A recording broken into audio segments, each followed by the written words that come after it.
Je, unaamini katika nguvu za giza, usaliti wa damu na siri zilizofichwa chini ya vilindi vya bahari ya Hindi? Leo tunakuletea simulizi nzito ya Tony, kijana ambaye maisha yake yalibadilika baada ya ndoto ya ajabu ya babu yake na barua ya siri iliyopatikana ndani ya chupa ufukweni. Kwenye mkasa huu utajionea usaliti wa kutisha, bibi yake mzazi anapogeuka kuwa adui na kupanga njama na mganga ili kumtoa kafara mjukuu wake. Kifo na kisasi. Tony anauawa kwa sumu, lakini kifo hakikuwa mwisho wake. Kilikuwa mwanzo wa ufalme wake wa majini. Jinsi Tony anavyorejea na macho ya rangi ya damu na mapembe ya kifalme kulipa kisasi kwa walioangamiza wazazi wake. Siri ya mjini. Je, babu yake anajua kuwa kijana anayeishi naye sasa si Tony yule wa zamani, bali ni kiumbe nusu mtu nusu jini? Hii si hadithi ya kawaida, ni funzo kuhusu tamaa, uchawi na nguvu za asili. Katika kijiji tulivu cha Mwangaza, kilichopo mbali na makelele ya jiji, maisha yaliendelea kwa utulivu wake wa kawaida. Magari machache yalipita katika barabara za vumbi, yakitangaza kuwasili kwa ustaarabu mpya, lakini ndani ya nyumba ya mzee Ramadhani na mjukuu wake, Tony, ulimwengu ulikuwa ukitafakari siri za kale. Mzee Ramadhani, babu mwenye busara na macho yaliyochoka yaliyoshuhudia mengi, alikuwa ameketi kwenye kiti chake cha mbao, akimtazama Tony, kijana mrefu, mwenye ngozi nyeusi inayong'aa na nywele zilizosimama kama mswaki. "Tony, mjukuu wangu," babu alianza kwa sauti ya chini, macho yake yakimweng'aa kwa wasiwasi usiojulikana. "Nimeota ndoto nzito sana usiku wa kuamkia leo." Tony, ambaye alikuwa akicheza na simu yake ya zamani, aliinua kichwa chake na kumtazama babu yake. "Ndoto gani tena babu? Siku hizi unaota sana." "Hii si ndoto ya kawaida Tony," babu alisisitiza, akitingisha kichwa chake polepole. "Nilikuona wewe mwenyewe, umesimama kwenye ufukwe wa bahari, na mbele yako palikuwa na kiti cha ufalme kilichotengenezwa kwa magamba ya lulu na dhahabu. Na karibu yako palisimama kiumbe kikubwa, cheusi kama usiku, chenye mapembe makali kama ya mbuzi mkubwa. Macho yake yaliwaka moto, lakini yalikulinda wewe. Ulikuwa mfalme Tony, mfalme wa bahari." Tony alitabasamu, akijaribu kuficha hofu ndogo iliyokuwa imeanza kumnyemelea. "Babu, ni ndoto tu. Labda umetazama filamu nyingi za katuni. Hakuna cha kutisha, usijali." Babu Ramadhani alimtazama mjukuu wake kwa umakini, akihisi uzito wa maneno yake. "Kuwa makini sana mjukuu wangu. Dunia hii ina siri nyingi kuliko tunavyoweza kufikiria. Sio kila kitu tunachokiona ndicho kilicho halisi." Tony, akipuuza onyo la babu yake, alimwaga. "Babu, naenda kumtembelea bebi wangu kijijini kwa jirani. Nitarudi jioni." Babu alitikisa kichwa. "Sawa mjukuu wangu. Safari njema, uwe makini na bahari." Tony alichukua mkoba wake wa vitambaa na kuutupia mgongoni. Akitembea kwa hatua za haraka, alielekea kituo cha mabasi. Akiwa amesimama akisubiri, ghafla alihisi mkono ukimshika bega. Alipogeuka, alimwona mzee mmoja mgeni, mwenye rasta ndefu na macho yaliyochoka, akimtazama kwa heshima kubwa. Mzee huyo alimkabidhi Tony noti nene ya pesa. "Mtukufu," mzee alipigwa magoti. "Hii itakusaidia katika safari yako. Ufalme wako unakusubiri." Tony alishangaa. "Mtukufu? Mimi?" Lakini mzee huyo alikuwa tayari ametoweka kama kivuli. Tony akachukua pesa, bado akishangaa, na kuingia kwenye basi lililokuwa limewasili. Safari ilikuwa ya kushangaza. Basi lilionekana kusafiri haraka sana, na kabla hajajua, walikuwa wamefika kijiji cha Bebi. Kijiji chenye amani, kilichozungukwa na mashamba ya kijani kibichi na ndege wakiimba. Aliposhuka, alitembea kwa miguu kuelekea nyumbani kwa bibi yake. Bibi yake, mwanamke mzee, mwenye tabasamu la upendo, alimkaribisha kwa mikono miwili. "Karibu mjukuu wangu, habari za babu yako mjini?" "Babu mzima, anakusalimia sana," Tony alijibu, akimkumbatia bibi yake. "Yo, nakumbuka mume wangu," bibi alingung'unika, akitabasamu kwa huzuni. "Babu yako alikuwa shujaa." Usiku ulipoingia, Tony alilala fofofo. Ndoto zilianza tena. Alijikuta akitembea peke yake kwenye ufukwe wa bahari usio na kikomo, mchanga laini ukiwa unagusa nyayo zake. Mawimbi yaliimba nyimbo za siri, na upepo ulisokota nywele zake. "Maisha yangu yatafanikiwa lini?" alijiuliza, sauti yake ikipotea hewani. Ghafla, jicho lake liliangukia kwenye kitu cheupe kinachoelea kwenye maji. Ilikuwa chupa nyeupe kama theluji, ikiwa na karatasi iliyokunjwa ndani yake. Aliichukua na kuifungua kwa uangalifu. Ujumbe ndani yake ulisomeka: "Mwanangu Tony, mimi ndiye baba yako.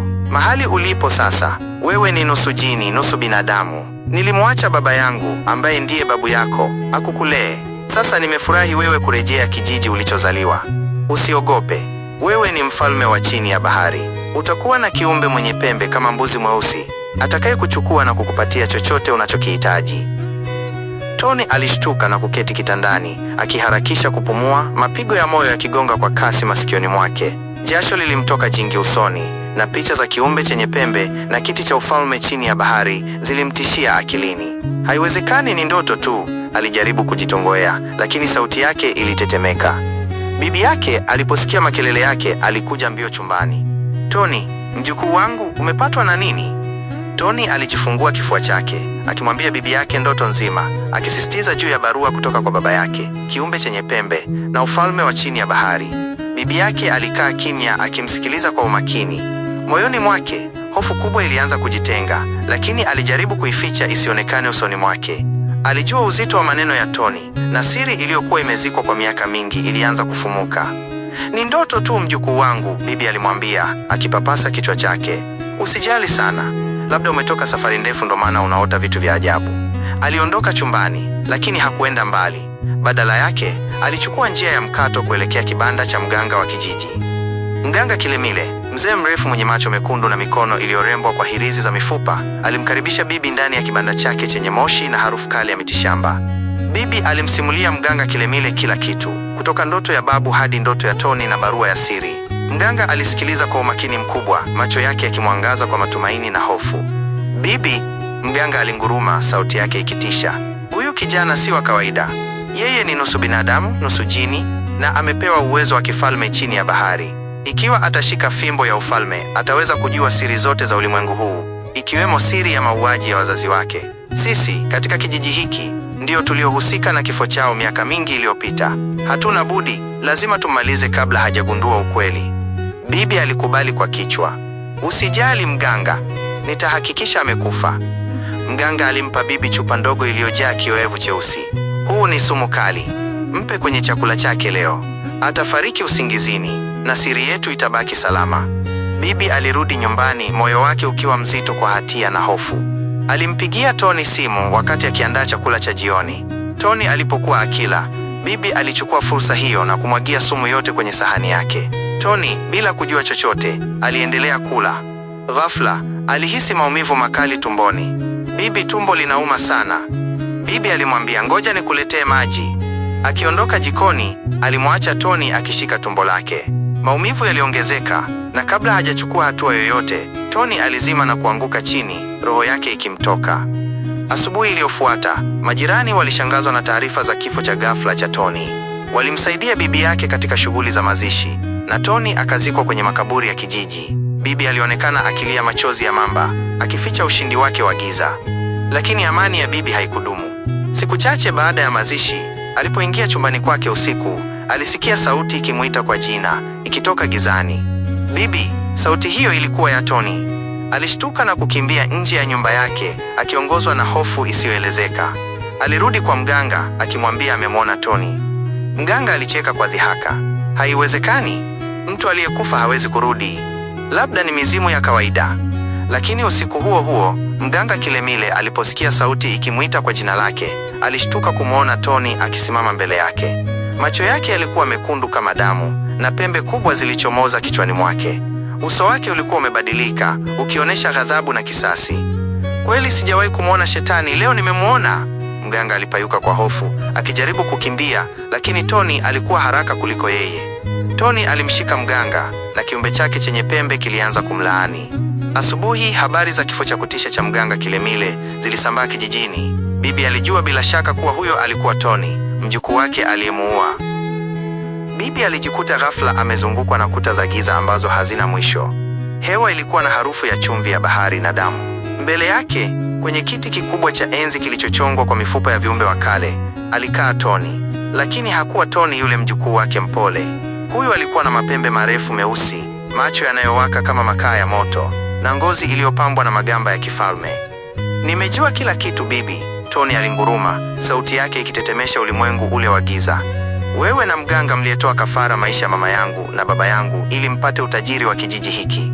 Leo nyama yako itakuwa halali ya viumbe wangu. Bibi alipiga magoti akilia na kuomba msamaha, lakini Tony alinyosha fimbo yake ya ufalme. Ghafla, wale viumbe wenye mapembe kama mbuzi walimtokea bibi yule na kumrarua kwa ukatili, wakitoweka naye shimoni. Bibi alikufa kifo cha mateso kama alivyostahili kwa usaliti wake. Siku chache baadaye, Tony alionekana mjini akirejea nyumbani kwa babu yake. Alikuwa amevaa vizuri na mfukoni alikuwa na pesa nyingi za ajabu ambazo hazikuwa na mwisho. Babu Ramadhani alifurahi sana kumwona mjukuu wake akirejea salama. "Mjukuu wangu Tony, umerejea? Nilipata hofu sana niliposikia habari za ajabu kutoka kijijini," babu alisema huku akimkumbatia. Tony alitabasamu tabasamu la baridi ambalo halikufika machoni. "Usijali babu, niko hapa sasa. Na kuanzia leo, hutapata shida ya pesa tena. Chukua hizi, ulipe madeni yako yote na uishi kwa heshima." Babu alishangaa kuona Tony ana utajiri mkubwa na nguvu za ajabu, lakini hakuuliza sana. Alichokiona ni mjukuu wake amefanikiwa. Hata hivyo, usiku wa manane, babu alikuwa akisikia sauti za ajabu chumbani kwa Tony, sauti za maji yakitiririka na minong'ono ya viumbe visivyoonekana. Babu hakujua kuwa Tony aliyekuwa anaishi naye hakuwa yule kijana wa kawaida tena. Alikuwa anaishi na mfalme wa bahari ya Hindi, kiumbe nusu mtu nusu jini, ambaye alikuwa ametumia mwili wa Tony kurudi duniani ili kulinda uzao wake na kuendeleza utawala wake wa siri mjini. Tony alizikwa kijijini, lakini roho ya ufalme ilikuwa imetawala mwili wake milele. Na hapo ndipo tunafika mwisho wa mkasa huu mzito wa Tony, mfalme aliyerejea kutoka kuzimu kulipa kisasi cha damu. Siri ya babu, usaliti wa bibi na nguvu za ajabu za ufalme wa bahari zimetuonyesha kuwa si kila unayemuona ni binadamu wa kawaida, na malipo ya usaliti ni mzito daima. Je, ungependa kujua nini kitatokea kwa Tony anapoendelea kuishi na babu yake mjini akiwa kiumbe nusu jini? Ni siri gani nyingine zimejificha chini ya maji ya bahari ya Hindi? Asante sana wewe msikilizaji wetu kwa kuwa nasi kuanzia mwanzo mpaka mwisho wa simulizi hii ya kusisimua. Usiondoke hivi hivi kama umeguswa na mkasa huu. Je, unadhani Tony atagundulika na babu yake? Hapa ni Book Story, nyumbani kwa simulizi zinazoacha alama moyoni.